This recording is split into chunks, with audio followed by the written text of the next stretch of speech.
Hello, my dear students, and welcome back. Exams are just around the corner, I know, but don't you worry one bit because I'm here to make this chapter, Molecular Basis of Inheritance, super simple for you. Feeling that exam pressure? Yeah, I know. This chapter can look a bit intimidating. All those diagrams, so many big words, but trust me, we're gonna make it easy. Arey, relax. We are going to crack this chapter like detectives solving a fascinating case. We'll just break it down into small, easy peasy. Chalo, let's dive in. All right, let's start our investigation. So, case number 1. For the longest time, scientists were debating what carries our genetic information. Was it protein or was it DNA? Let's find the culprit. You know, it all started with a clue from an experiment by Griffith back in 1928.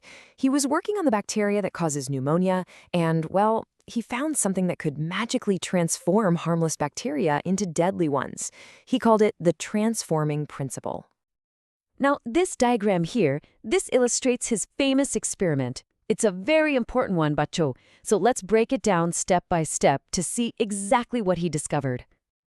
Okay, look at that last step. That was the big surprise. When he mixed the harmless living bacteria with the dead deadly ones, the mouse died.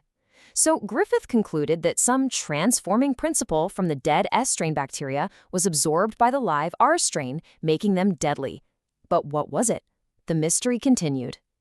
Then came our next set of detectives, Avery, MacLeod, and McCarty. What they did was brilliant. They took the extract from the heat-killed S-strain bacteria and used enzymes to destroy proteins, RNA, and DNA one by one. And guess what? They found that transformation only stopped when the DNA was destroyed. This was a huge, huge clue. And with this evidence, the scientific community finally had its answer. The transforming principle was DNA. So, the main point to remember, the crucial takeaway, is that DNA, not protein, is the master molecule of life. Case closed. Okay, on to our next case.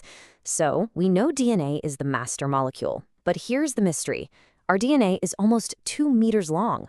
How on earth does it fit inside a tiny, microscopic cell nucleus? Let's investigate this incredible packing challenge. It's a super packing problem, right? But nature has some amazing tricks for this, just like how your mom or daddy can fit so much into one suitcase for a trip. It's all about efficient packaging. Now, nature uses 2 main packing strategies. In simple cells like bacteria, what we call prokaryotes, the DNA is just kind of supercoiled in the cytoplasm. But in complex cells like ours, called eukaryotes, the ones with a proper nucleus, the system is much, much more organized. Just look at this amazing process. The long DNA strand is first wrapped around proteins. Then that string is coiled. And then that coil is looped and folded again and again until it becomes this compact chromosome that we see in diagrams during cell division. Incredible, isn't it? Bacho, make a star next to this word in your books. Nucleosome. This is the most important keyword here. See, DNA is negatively charged, and it wraps around a group of positively charged proteins called histones. It's a perfect electrostatic match, almost like magnets clicking together. So we know DNA is the master blueprint, right? But how does it make a perfect copy of itself every single time a cell divides? It's like having a photocopy machine that almost never makes a mistake. This whole process is called replication. The name sounds complicated, I know, but the idea is actually very simple. Semi means half, right? So semi-conservative just means half of the old original DNA is conserved or saved in each new copy. You get one old strand and one new strand. Simple!